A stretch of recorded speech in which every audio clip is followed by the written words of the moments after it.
महेश जी, आप भी नगर पालिका में चुने हुए पार्षद हो और इस भ्रष्टाचार को लेकर 35 पार्षद हैं, वो चुप्पी साधे हुए हैं।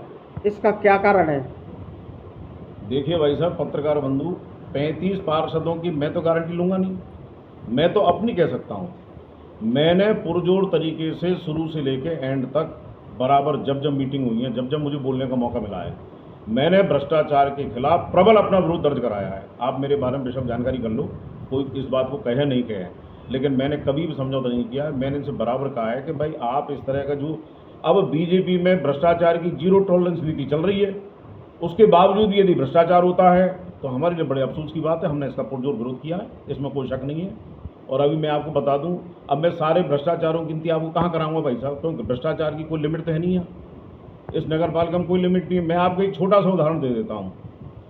मैंने बिजली के प्रस्ताव के विषय में जो बिजली खरीदनी थी, इनको लाइट वाइट पोल वोल का जो काम करना था, उसके खिलाफ मैंने खुद ने उस प्रस्ताव को गिराने के लिए पुरजोर समर्थन किया। उसके बावजूद भी ये आज कोई 2.5 करोड़ की ऐसी निविदाएं लेकर के आए हैं कि जिसमें इनका 50% कमीशन सीधा का सीधा है, बिल्कुल सीधा, जिसकी कोई जरूरत नहीं थी। भाई पहले इनका काम था कि जो पोल टूटे हुए हैं, जिनका मेंटेनेंस नहीं हो रहा है, बस्ती में जो पोल लगे हुए आप उसमें लाइट लगाइए। आपको अलग से 2.5 करोड़ रुपए खर्च करने की इस मतलब ये है कि तुम्हारे गरीब जनता के पैसे का नाजायज दुरुपयोग करने की जरूरत क्या थी? आप 2.5 करोड़ की लाइट लेके आए, 50% आपका कमीशन है।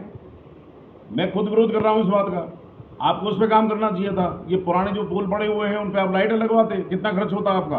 बिल्कुल नहीं होता है। जबकि उसी निविदा को लेने के लिए जिस 50% में ये अपना लाभ उठा रहे हैं, उसी में अन्य दुनिया भर के ठेकेदार तैयार थे कि भाई इतने में हम ले आएंगे, आप हमें लाइट दे दो, हमको जिम्मेदारी दे दो, हमको ठेका दे दो। लेकिन नहीं, अब चूंकि इनको तो क्या है कि वो मलाई खोबे की व्यवस्था करनी थी, तो 50% नेट आपके दलाली के उस कमीशन के प्रॉफिट में ये 2.5 करोड़ का प्रस्ताव पास करा करके और लाइटें ले आएंगे। अब मैं क्या कर सकता हूँ भाई साहब? मैं तो चुप बैठा हुआ हूँ, कहाँ तक बोलूँ? मैं अकेला हूँ।